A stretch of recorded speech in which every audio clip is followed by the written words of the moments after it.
गाय और ब्राह्मण को पैर से मारता है वो लूला लंगड़ा हो जाता है। झूठ बोलने की आदत रखने वाला हकलाकर बोलता है। किसी को विष देने वाला पागल हो जाता है। रत्नों को छीनने वाला निम्न जाति में पैदा होता है और अन्य धातुओं को चुराने वाला निर्धन होता है। ये तो सब चिन्ह हुए केशव। अब मुझे कुछ योनियों के बारे में भी बताइए जो अलग अलग पाप कर्मों के कारण मिलती है। अच्छा पक्षीराज, मैं तुम्हें ये भी बताता हूं।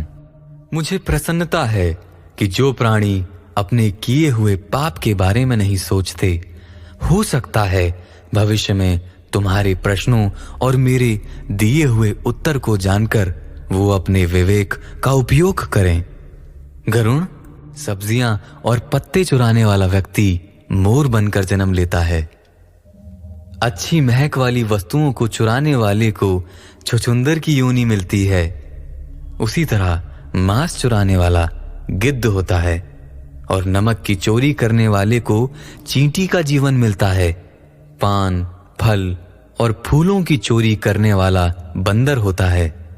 जूता, कपास, घास आदि चुराने वाले को भेड़ बनना पड़ता है।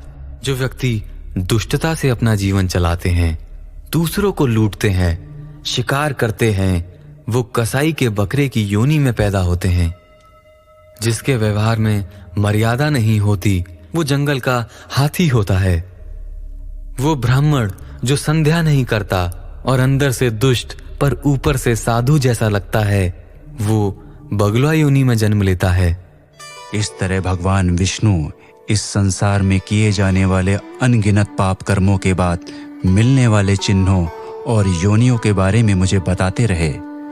यहाँ सभी के विषय में बता पाना तो मुझे असंभव लगता है, परंतु आगे मैं किसी न किसी प्रकार से बताता रहूंगा।